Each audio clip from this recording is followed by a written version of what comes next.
ಇದನ್ನು ಕ್ಯಾನ್ವಾಸ್ ಇಟ್ಟು ಐರನ್ ಮಾಡ್ಕೊಂಡ್ಮೇಲೆ ನೋಡಿ ಸ್ಟಿಚ್ ಮಾಡಿದ್ಮೇಲೆ ನಮಗೆ ಈ ಥರ ಬರುತ್ತೆ. ಈ ಥರ ಕಾಲರ್ ಬರುತ್ತೆ ನೋಡಿ. ಇದು ಸ್ಟಿಚ್ ಆದಮೇಲೆ ಫೈನಲ್ಲು ಈ ರೀತಿ ಬರುತ್ತೆ. Hello everyone, welcome back to our channel. Friends, ಇವತ್ತಿನ ವಿಡಿಯೋದಲ್ಲಿ ನಾನು ಯೂನಿಫಾರ್ಮ್ ಕೋಟ್ ಕಟ್ಟಿಂಗ್ ತೋರಿಸ್ತಾ ಇದ್ದೀನಿ.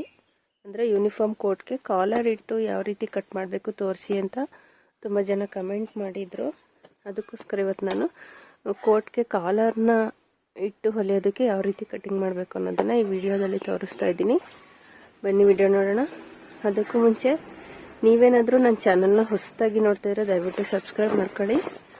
ಕೆಳಗಡೆ ಕಾಣ್ತಾ ಇರೋ ಬೆಲ್ಲೈಕನ್ನ ಟಚ್ ಮಾಡಿ, ಹಾಗೆ ಅದರಲ್ಲಿ ಆಲ್ ಅಂತ ಇರುತ್ತೆ, ಅದನ್ನು ಟಚ್ ಮಾಡಿ. ಇದರಿಂದ ನಾನು ಯಾವುದೇ ಹೊಸ ವಿಡಿಯೋ ಹಾಕಿದ್ರೂ ನಿಮಗೆ ಫಸ್ಟ್ ನೋಟಿಫಿಕೇಷನ್ ಬರುತ್ತೆ. ನನ್ನ ಎಲ್ಲ ವಿಡಿಯೋಗಳನ್ನ ನೀವು ನೋಡ್ಬೋದು. ವಿಡಿಯೋ ಇಷ್ಟ ಆದರೆ ಹಾಗೆ ಲೈಕ್ ಕೊಡೋದನ್ನು ಮರಿಬೇಡಿ. ಹಾಗೆ ನಿಮ್ಗೆ ಏನೇ ಡೌಟ್ಸ್ ಇದ್ರೂ ಕಮೆಂಟ್ ಸೆಕ್ಷನಲ್ಲಿ ಕಮೆಂಟ್ ಮಾಡಿ, ನಾನು ರಿಪ್ಲೈ ಮಾಡ್ತೀನಿ. ಈಗ ನಾನು ಈ ರೀತಿ ಡಬಲ್ ಫೋಲ್ಡ್ ಮಾಡ್ಕೊಂಡಿದ್ದೀನಿ. ಮೊದಲು ಫ್ರಂಟ್ ಕಟ್ ಮಾಡ್ಕೊಳ್ಳೋಣ. ಈ ಎಡ್ಜಸ್ ಇರುತ್ತಲ್ಲ, ಇದು ಬಟನ್ ಹಾಕೋ ಸೈಡ್ಗೆ ಬರೋ ಥರ ಕಟ್ ಮಾಡ್ಕೋಬೇಕು. ಫ್ರಂಟು ಅಂದರೆ ಹುಕ್ಸು ಬಟನ್ ಹಾಕ್ತೀವಲ್ಲ ಆ ಸೈಡ್ಗೆ ಬರಬೇಕು.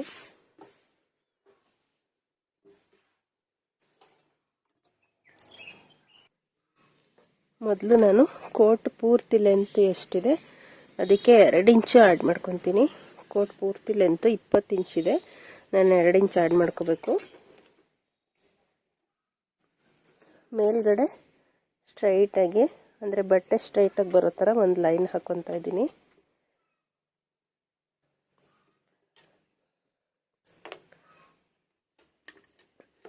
ಇಪ್ಪತ್ತೆರಡು ಇಂಚ್ಗೆ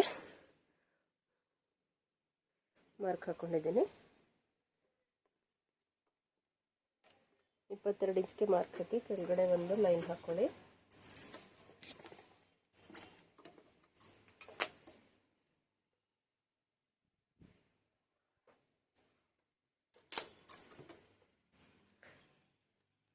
ಮೇಲ್ಗಡೆ ಶೋಲ್ಡರು ನಾವು 14 ಇಂಚು ಶೋಲ್ಡರ್ ಇದೆ, ಅದರಲ್ಲಿ ಅರ್ಧ ಅಂತ ಹೇಳಿದ್ರೆ 7 ಇಂಚ್ ಬರುತ್ತೆ. 7 ಇಂಚ್ಗೆ ಮಾರ್ಕ್ ಹಾಕೊಂಡಿದ್ದೀನಿ. ಮತ್ತು ಆರ್ಮೋಲ್ ಡೌನು 6 ಇಂಚ್ಗೆ ತೊಗೊಂಡಿದ್ದೀನಿ. 6.5 ಇಂಚ್ಗೆ ತೊಗೊತಾ ಇದ್ದೀನಿ ನಾನು. ಚೆಸ್ಟು ನಮಗೆ 34 ಇಂಚಸ್ ಇದೆ, ಅದರದ್ದು ಕಾಲು ಭಾಗ. ಸ್ಟಾರ್ಟಿಂಗ್ ಇಲ್ಲಿ ಅರ್ಧ ಇಂಚು ಸ್ಟಿಚಿಂಗ್ ಮಾರ್ಜಿನ್ ಬಿಡಬೇಕು.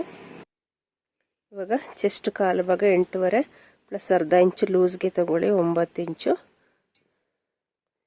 ಮತ್ತು 1.5 ಇಂಚು ಎಕ್ಸ್ಟ್ರಾ ತಗೊಂಡಿದ್ದೀನಿ.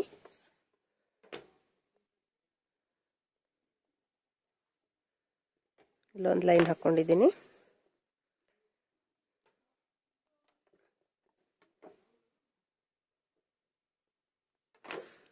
ಇವಾಗ ಸೊಂಟ ಮೇಲ್ಗಡೆಯಿಂದ ನೋಡಿ 14 ಇಂಚ್ಗೆ ಒಂದು ಮಾರ್ಕ್ ತಗೊಂಡು, ಸೊಂಟ ಎಷ್ಟಿದೆ 30 ಇಂಚು ಸೊಂಟ ಇದೆ. 30 ಇಂಚು ಅಂದರೆ 7.5 8 ಇಂಚಿಗೆ ಬರುತ್ತೆ. 8 ಇಂಚ್ಗೊಂದು ಮಾರ್ಕ್ ಹಾಕಿ 1.5 ಇಂಚು ಎಕ್ಸ್ಟ್ರಾ ಒಂದು ಮಾರ್ಕ್ ಹಾಕ್ಕೊಂಡಿದ್ದೀನಿ. ಕೆಳಗಡೆಗೆ ನಾವು ಮೇಲ್ಗಡೆ ಚೆಸ್ಟು ಬರೋದಕ್ಕೆ ಎಷ್ಟು ತೊಗೊಂಡ್ವಿ ಅಷ್ಟಕ್ಕೆ ಮಾರ್ಕ್ ಹಾಕೋಬೇಕು. ಅಂದರೆ 9 ಇಂಚು ಪ್ಲಸ್ 1.5 ಇಂಚು. ಇವಾಗ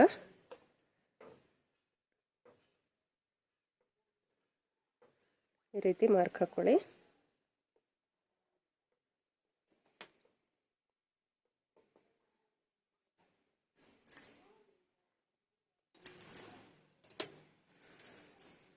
ಇಲ್ಲಿ ಕೆಳಗಡೆ 1.5 ಇಂಚು ಫೋಲ್ಡಿಂಗ್ಗೆ ಹೋಗುತ್ತೆ, ಮೇಲೆ ಅರ್ಧ ಇಂಚು ಫೋಲ್ಡಿಂಗ್ ಹೋಗುತ್ತೆ.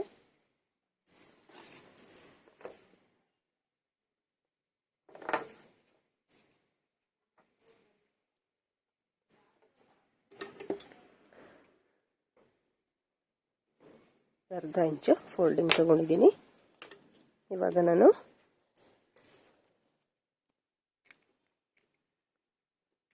ಡೀಪ್ ವಿಡ್ತು ಅರ್ಧ ಬಿಟ್ಟು ಡೀಪ್ ಬಿಡ್ತು ನಾನು 3 ಇಂಚ್ಗೆ ತೊಗೊಂಡಿದ್ದೀನಿ.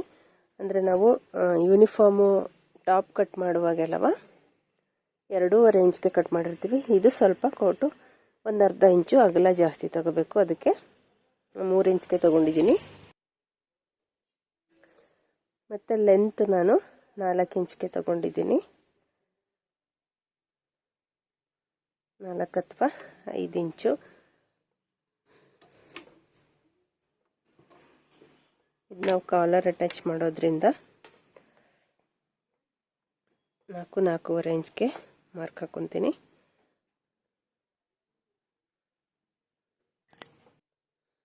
ಇವಾಗ ಇಲ್ಲಿ ಈ ರೀತಿ ರೌಂಡಾಗಿ ಒಂದು ಶೇಪ್ ಕೊಡಿ.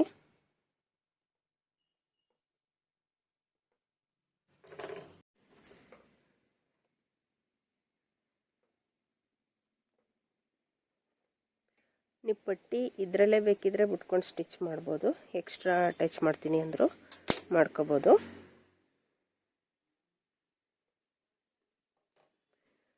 ಇವಾಗ ಇದಿಷ್ಟು ಫ್ರಂಟ್ ಪಾರ್ಟು ಮಾರ್ಕಿಂಗು. ಹಾಗೆ ನಾವಿಲ್ಲಿ ಡಾಟ್ಸ್ಗೆ ಮಾರ್ಕ್ ಹಾಕೋಬೇಕಾಗುತ್ತೆ. ಮೇಲ್ಗಡೆಯಿಂದ ನೋಡಿ 10 ಇಂಚ್ಗೆ ತೊಗೊಂಡಿದ್ದೀನಿ, ಮತ್ತು ಒಂದು 6 ಇಂಚ್ಗೆ ಡಾಟ್ಸ್ ಇಟ್ಕೋಬೇಕಾಗುತ್ತೆ.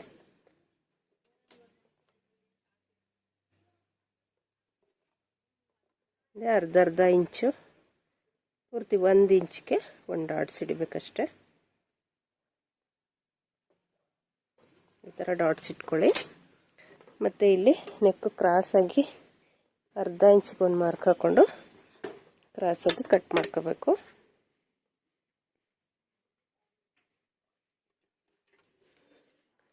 ಮತ್ತು ನಾವು ಪಾಕೆಟ್ ಇಡೋದಾದರೆ ನೋಡಿ, ಈ ಡಾಟ್ಸ್ ಹಿಡಿತೀವಲ್ಲ ಇದರಿಂದ ಕೆಳಗಡೆಗೆ ತಗೊಳ್ಳಿ. ಇಲ್ಲಿಂದ ಈ ಕಡೆ ಫ್ರಂಟ್ ಸೈಡ್ ಎಲ್ಲಿಗೆ ಬರುತ್ತೆ ಅಲ್ಲಿಂದ ನೋಡಿ 2 ಇಂಚು ಬೇಡ 1.5 ಇಂಚು ಆ ಕಡೆಗೆ ತಗೊಂಡು 4 ಇಂಚಿಗೆ ಮಾರ್ಕ್ ಹಾಕ್ಕೊಳ್ಳಿ. 4 ಇಂಚಿಗೆ ಮಾರ್ಕ್ ಹಾಕ್ಕೊಂಡು ಡೌನು ಇಲ್ಲಿ ತನಕ ಬಂದರೆ ಸಾಕು, 4 ಇಂಚು ಬಂದರೆ ಸಾಕು, ಕೆಳಗಡೆ ತನಕನೂ ಬರಲಿ. ತಗೊಂಡು ಪಾಕೆಟ್ಗೆ ನಿಮಗೆ ಯಾವ ಶೇಪ್ಗೆ ಬೇಕೋ ಆ ಶೇಪ್ಗೆ ಇಲ್ಲಿ ಮಾರ್ಕ್ ಹಾಕೋಬೇಕಷ್ಟೆ.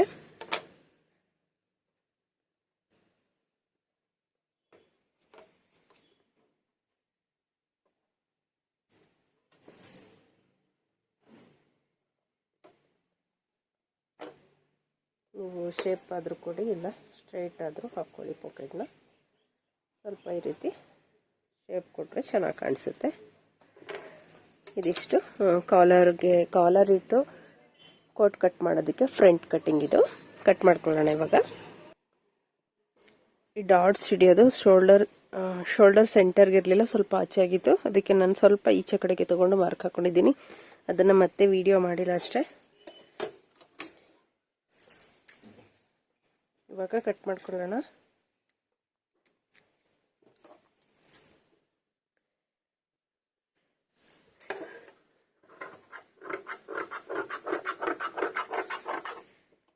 ಫ್ರೆಂಡ್ಸ್, ವಿಡಿಯೋ ಇಷ್ಟ ಆದರೆ ದಯವಿಟ್ಟು ಲೈಕ್ ಕೊಡೋದನ್ನು ಮರಿಬೇಡಿ.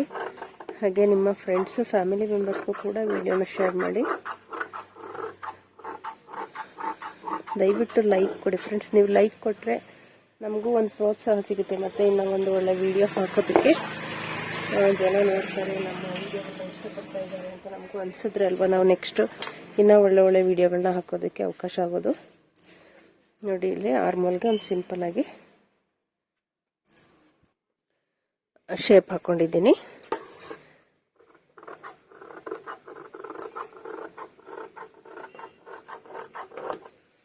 ಆರ್ಮೋಲ್ ಶೇಪು ಅಷ್ಟೇ. ನಾವು ಟಾಪ್ಗೆ ಎಷ್ಟು ಕಟ್ ಮಾಡಿರ್ತೀವಿ ಅದಕ್ಕಿಂತ ಸ್ವಲ್ಪ ಒಂದು ಅರ್ಧ ಇಂಚು ಡೌನ್ಗೆ ಬರೋ ಥರನೇ ಕಟ್ ಮಾಡ್ಕೊಳ್ಳಿ. ಏಕೆಂದರೆ ಕೋಟು ಲೂಸ್ ಇರಬೇಕು, ತುಂಬ ಟೈಟಾಗಿ ಹಾಕ್ಕೊಳ್ಳಿಕ್ಕಾಗಲ್ಲ, ಅದಕ್ಕೋಸ್ಕರ.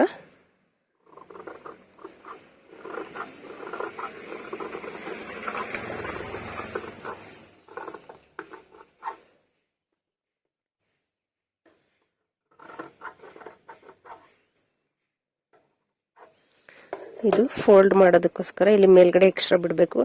ಕಟ್ ಮಾಡಿ ತೆಗೆದುಬಿಟ್ರೆ ನಾವು ಈ ರೀತಿ ಫೋಲ್ಡ್ ಮಾಡಿ ಸ್ಟಿಚ್ ಮಾಡಿದಾಗ ಅದು ಸ್ಟಿಚಿಂಗ್ ಕರೆಕ್ಟಾಗಿ ಬರೋದಿಲ್ಲ. ಅದಕ್ಕೆ ಇವಾಗ ಫ್ರಂಟ್ ಪಾರ್ಟ್ ಕಟ್ಟಿಂಗ್ ಆಗಿದೆ. ಇವಾಗ ಬ್ಯಾಕ್ ಕಟ್ ಮಾಡ್ಕೊಳ್ಳೋಣ. ಇವಾಗ ಬ್ಯಾಕ್ಗೆ ಪೀಸ್ ಇಟ್ಟಿದ್ದೀನಿ ನೋಡಿ. ಫ್ರಂಟ್ ಕಟ್ ಮಾಡಿದ್ವಲ್ಲ ನಾವು, ಆ ಪೀಸ್ನ ಇದ್ರ ಮೇಲೆ ಇಟ್ಕೊಳ್ಳೋಣ. ಇವಾಗ ನಾವು ನಾರ್ಮಲ್ ಕೋಟ್ ಕಟ್ ಮಾಡುವಾಗ ಸೇಮ್ ನಾವು length front back same length ಇಟ್ಕೊತೀವಿ. ಆದರೆ ನಾವು ಕಾಲರ್ ಅಟ್ಯಾಚ್ ಮಾಡಬೇಕು, ಕಾಲರ್ ಹೊಲಿಬೇಕು ಕೋಟ್ಗೆ ಅಂದರೆ ಬ್ಯಾಕ್ ಸೈಡು ಲೆಂತು ಜಾಸ್ತಿ ಇಟ್ಕೋಬೇಕು. ತೋರಿಸ್ಕೊಡ್ತೀನಿ ನೋಡಿ. ಕೆಳಗಡೆ ಸೈಡು ನಾವು ಸೇಮ್ ಆ್ಯಸ್ ಇಟ್ ಈಸ್ ಹೇಗಿದೆ ಹಾಗೆ ಇಟ್ಕೊಳ್ಳಿ. ಆದರೆ ಈ ಫೋಲ್ಡ್ ಮಾಡೋ ಪೀಸ್ನ ಈಚೆ ಕಡೆಗೆ ಬಿಟ್ಟು ಇಟ್ಕೋಬೇಕು. ಈ ರೀತಿ ಪೀಸ್ನ ಬಿಟ್ಟು ಇಟ್ಕೊಂಡಿದ್ದೀನಿ. ಇವಾಗ ಮೇಲ್ಗಡೆಗೆ ನೋಡಿ, ಇಲ್ಲಿಂದ ಮೇಲ್ಗಡೆಗೆ 2 ಇಂಚು ಹೆಚ್ಚಿಗೆ ತಗೋಬೇಕಾಗುತ್ತೆ. 2 ಇಂಚ್ ಹೆಚ್ಚಿಗೆ ತಗೊಂಡಿದ್ದೀನಿ. ಈ ಡೀಪ್ ಬಿಡ್ತು 3 ಇಂಚು ತಗೊಂಡಿದ್ವಿ ಅಲ್ವಾ, ಇಲ್ಲೂ ಅಷ್ಟೇ 3 ಇಂಚು ಡೀಪ್ ಬಿಡ್ತನ್ನ ತಗೊಳ್ಳಿ. 3 ಇಂಚ್ ಡೀಪ್ ಬಿಡ್ತು ತಗೊಂಡು ಮೇಲ್ಗಡೆಗೆ 2 ಇಂಚ್ ಇದೆ ಅಲ್ವಾ, ಇಲ್ಲಿ ನೋಡಿ ಶೋಲ್ಡರ್ ಎಷ್ಟಿದೆ ಅಂತ. ಶೋಲ್ಡರು 3.5 ಇಂಚ್ ಇದೆ. ಇಲ್ಲಿಂದ ಇದು ಅಷ್ಟೇ 3.5 ಇಂಚ್ಗೆ ಮಾರ್ಕ್ ಹಾಕ್ಕೊಳ್ಳಿ. ಹಾಕ್ಕೊಂಡು ಇಲ್ಲಿಂದ ಒಂದು ಶೇಪ್ ಕೊಡೋಣ. ಈ ಥರ ಒಂದು ಅರ್ಧ ಇಂಚು ಮುಂದಕ್ಕೆ ಶೇಪ್ ಕೊಡಬೇಕು ನಾವು. 2 ಇಂಚು ಹೆಚ್ಚಿಗೆ ತಗೊಂಡಿರಬೇಕು. ಮತ್ತು ಇಲ್ಲಿಂದ 1 ಇಂಚ್ ಮಾರ್ಕ್ ಹಾಕ್ಕೊಳ್ಳಿ.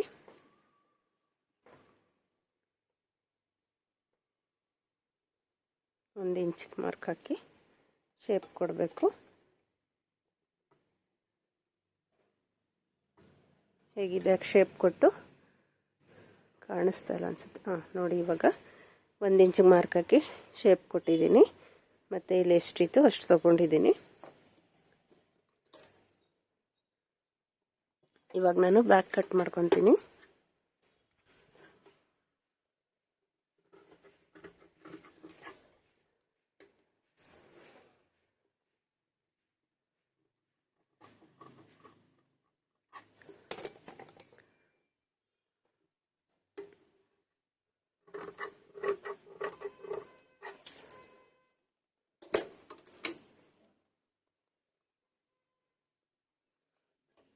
ಪೀಸ್ನ ತಿರುಗಿಸ್ಕೊಂಡು ಕಟ್ ಮಾಡ್ತಾ ಇದ್ದೀನಿ. ಇದೇನು ಜರ್ಗಾಡದೆ ಇರೋದ್ರಿಂದ ತಿರುಗಿಸ್ಕೊಂಡು ಕಟ್ ಮಾಡ್ಕೋಬೋದು. ಹೊಸದಾಗಿ ಕಲಿತಾ ಇರೋರಾದರೆ ಮೊದಲು ನೀವು ಪೇಪರ್ ಮೇಲೆ ಕಟ್ ಮಾಡ್ಕೊಳ್ಳಿ. ಆಮೇಲೆ ಪೇಪರ್ನ ಬಟ್ಟೆ ಮೇಲೆ ಇಟ್ಕೊಂಡು ಕಟ್ ಮಾಡಿದ್ರೆ ಒಳ್ಳೆಯದು. ಡೈರೆಕ್ಟಾಗಿ ಪೀಸ್ ಕಟ್ ಮಾಡೋಕ್ಕೋಗಿ ಹಾಳಾದರೆ ಕಷ್ಟ ಆಗುತ್ತೆ. ಅದಕ್ಕೋಸ್ಕರ ಇವಾಗ ಬ್ಯಾಕ್ ಕಟ್ ಮಾಡ್ಕೊಂಡಿದ್ದೀನಿ.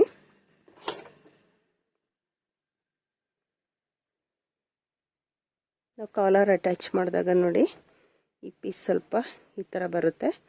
ಕಾಲರ್ ಫಿನಿಶಿಂಗು ತುಂಬ ನೀಟಾಗಿ ಬರುತ್ತೆ. ಅದಕ್ಕೋಸ್ಕರ ಈ ರೀತಿ ಎಕ್ಸ್ಟ್ರಾ ಕಟ್ ಮಾಡ್ಕೋಬೇಕು ನಾವು. ಇವಾಗ ಕಾಲರ್ ಕಟ್ ಮಾಡ್ಕೊಳ್ಳೋಣ. ಇವಾಗ ನಾನು ಕಾಲರ್ ಕಟ್ಟಿಂಗ್ನ ಮಾಡ್ತಾ ಇದ್ದೀನಿ. ನೋಡಿ, ಪೀಸು ಡಬಲ್ ಫೋಲ್ಡಿಂಗಲ್ಲಿ ಇಟ್ಕೊಂಡಿದ್ದೀನಿ. 2 ಪೀಸ್ ಇಟ್ಟಿದ್ದೀನಿ. ಇವಾಗ ಇದು ಯಾವ ರೀತಿ ಕ್ಯಾಲ್ಕುಲೇಟ್ ಮಾಡಬೇಕು ನೆಕ್ನ ಅಂದರೆ, ಇವಾಗ ನೀವು ನೆಕ್ಕು ಬಾಡಿ ಅಳತೆ ತಗೊಂಡಿದ್ರೆ ಎಷ್ಟು ತಗೊಂಡಿರ್ತೀರಾ ಅದರದ್ದು ಅರ್ಧ ಭಾಗ ಪ್ಲಸ್ ಅರ್ಧ ಇಂಚು ಎಕ್ಸ್ಟ್ರಾ ತಗೊಂಡು ಮಾರ್ಜಿನ್ ತಗೊಳ್ಳಿ. ಒಂದು ವೇಳೆ ಇವಾಗ ಅಳತೆ ಕೊಟ್ಟಿರ್ತಾರೆ, ಇಲ್ಲ ಅಳತೆ ಕೊಟ್ಟಿರಲ್ಲ, ಸುಮ್ಮನೆ ಒಂದು ಅಂದಾಜಲ್ಲಿ ಹೊಲಿರಿ ಅಂದಿರ್ತಾರೆ. ಇವಾಗ ನೀವು ಡೀಪ್ ಬಿಡ್ತು, ನಾನು ಡೀಪ್ ಬಿಡ್ತು 3 ಇಂಚು ತಗೊಂಡೆ. 3 ಇಂಚು ಪ್ಲಸ್ಸು ಫ್ರಂಟು ಡೀಪು ಲೆಂತ್ ನಾನು 4 ಇಂಚ್ ತೊಗೊಂಡೆ. 4 3 7 ಇಂಚ್ ಆಯಿತು. ಬ್ಯಾಕ್ ಡೀಪ್ ಲೆಂತ್ 1 ಇಂಚ್ ತೊಗೊಂಡಿದ್ದೀನಿ, 8 ಇಂಚ್ ಆಯಿತು. ಈ 8 ಇಂಚು ಪೂರ್ತಿ ನಾವು ತೊಗೋಬೇಕಾಗುತ್ತೆ. 8 ಇಂಚ್ಗೆ ಸ್ಟಿಚಿಂಗ್ ಮಾರ್ಜಿನ್ 1/4 ಇಂಚು ಸೇರಿಸ್ಕೊಂಡು ನೋಡಿ 8.5 ಇಂಚ್ಗೆ ನಾನು ಮಾರ್ಕ್ ಹಾಕ್ಕೊಂಡಿದ್ದೀನಿ. ಮತ್ತು ಅಗಲ ನಾನು 3 ಇಂಚ್ ತೊಗೊಂಡಿದ್ದೀನಿ.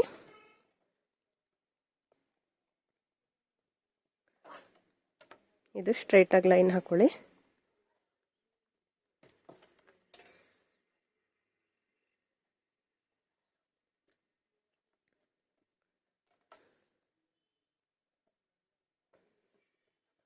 ಎಂಟೂವರೆ ಇಂಚ್ಗೆ ಲೈನ್ ಹಾಕಿದ್ದೀನಿ. ಇವಾಗ ನೋಡಿ, ಈ ಕಡೆ ಸೈಡು ಎಡ್ಜ್ ಇದೆಯಲ್ಲ, ಓಪನ್ ಸೈಡ್ ಇದೆಯಲ್ಲ, ಈ ಸೈಡು ಮೇಲಿಂದ 2 ಇಂಚ್ಗೆ ಮಾರ್ಕ್ ಹಾಕೊಳ್ಳಿ. ಮತ್ತು ಇಲ್ಲಿ ಸೆಂಟರ್ ಮಾಡ್ಕೊಳ್ಳಿ. ಸೆಂಟರ್ 8.5 ಅಂದರೆ 4 ಕಾಲು ಸೆಂಟರ್ಗೆ ಬರುತ್ತೆ. ಇಲ್ಲಿಂದ ನಾವು ಈ ರೀತಿ ಶೇಪ್ ಕೊಡಬೇಕು. ಇಲ್ಲಿ ತನಕ ಶೇಪ್ ಕೊಡಿ. ಮತ್ತು ಇಲ್ಲಿ ಮೇಲೆ ಅರ್ಧ ಇಂಚ್ಗೊಂದು ಮಾರ್ಕ್ ಹಾಕ್ಕೊಂಡು ಈ ಥರ ಕ್ರಾಸಾಗಿ ಲೈನ್ ಹಾಕಬೇಕು. ಲೈನ್ ಹಾಕೊಂಡ್ಮೇಲೆ ಈ ಕಡೆ ಸೈಡು ಒಂದು 1/4 ಇಂಚ್ಗೆ ಮಾರ್ಕ್ ಹಾಕಿ ಇಲ್ಲಿಂದ ಈ ಥರ ಸ್ಟ್ರೈಟಾಗಿ ಒಂದು ಲೈನ್ ಹಾಕ್ಕೊಳ್ಳಿ. ಇದು ಶೇಪ್ ಚೆನ್ನಾಗಿ ಬರುತ್ತೆ ಕಾಲರ್ಗೆ ನಮಗೆ. ಇದಿಷ್ಟ ಆದಮೇಲೆ ಇವಾಗ ಕಟ್ ಮಾಡ್ಕೊಳ್ಳೋಣ.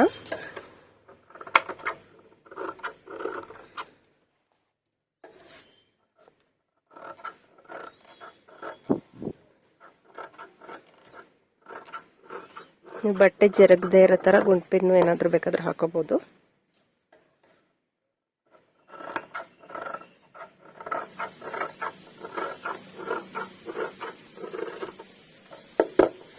ಇದಿಷ್ಟು ಕಲರ್ ಕಟ್ಟಿಂಗು. ಇದನ್ನು ನಾವು ಐರನ್ ಮಾಡ್ಕೋಬೇಕು. ಐರನ್ ಮಾಡಿಕೊಂಡು ಇದನ್ನು ಕ್ಯಾನ್ವಾಸ್ ಇಟ್ಟು ಐರನ್ ಮಾಡ್ಕೊಂಡ್ಮೇಲೆ ನೋಡಿ ಸ್ಟಿಚ್ ಮಾಡಿದ್ಮೇಲೆ ನಮಗೆ ಈ ಥರ ಬರುತ್ತೆ. ಈ ಥರ ಕಾಲರ್ ಬರುತ್ತೆ. ಇವಾಗ ಪೀಸ್ ಇಟ್ಟು ತೋರಿಸ್ತೀನಿ ನಾನು ಯಾವ ರೀತಿ ಅಂತ. ಫ್ರಂಟ್ ಪೀಸ್ ಇಟ್ಟು ನೋಡಿ, ಇದು ಸ್ಟಿಚ್ ಆದಮೇಲೆ ಫೈನಲ್ಲು ಈ ರೀತಿ ಬರುತ್ತೆ. ಇಲ್ಲಿಗೆ ನಾವು ಕ್ಯಾನ್ವಾಸ್ ಅಟ್ಯಾಚ್ ಮಾಡ್ತೀವಿ. ಬ್ಯಾಕ್ ಸೈಡು ಬ್ಯಾಕ್ ಇಟ್ಟಿಲ್ಲ, ಇಲ್ಲಿ ಫ್ರಂಟ್ ಇಟ್ಟಿದ್ದೀನಿ. ಇದು ಪೀಸು ನಾರ್ಮಲಾಗಿ ಸ್ಟ್ರೈಟಾಗಿ ಸ್ಟಿಚ್ ಮಾಡಿಕೊಂಡು ಈ ರೀತಿ ಫೋಲ್ಡ್ ಮಾಡಿ ಐರನ್ ಮಾಡೋದಷ್ಟೇ. ಈ ರೀತಿ ಐರನ್ ಕೂರಿಸಿದ್ರೆ ಅದು ಒಂದು ಲುಕ್ ಬರುತ್ತೆ. ಇಷ್ಟು ಇದ್ರದ್ದು ಕಟ್ಟಿಂಗು. ನಿಮಗೆ ವಿಡಿಯೋ ಇಷ್ಟ ಆಗಿರೋ ದಯವಿಟ್ಟು ಲೈಕ್ ಮಾಡೋದನ್ನು ಮರಿಬೇಡಿ. ಹಾಗೆ ವಿಡಿಯೋನ ಶೇರ್ ಮಾಡಿ. ಇನ್ನೂ ಒಂದು ಯೂಸ್ಫುಲ್ ವಿಡಿಯೋದೊಂದಿಗೆ ಸಿಗೋಣ. Thank you for watching.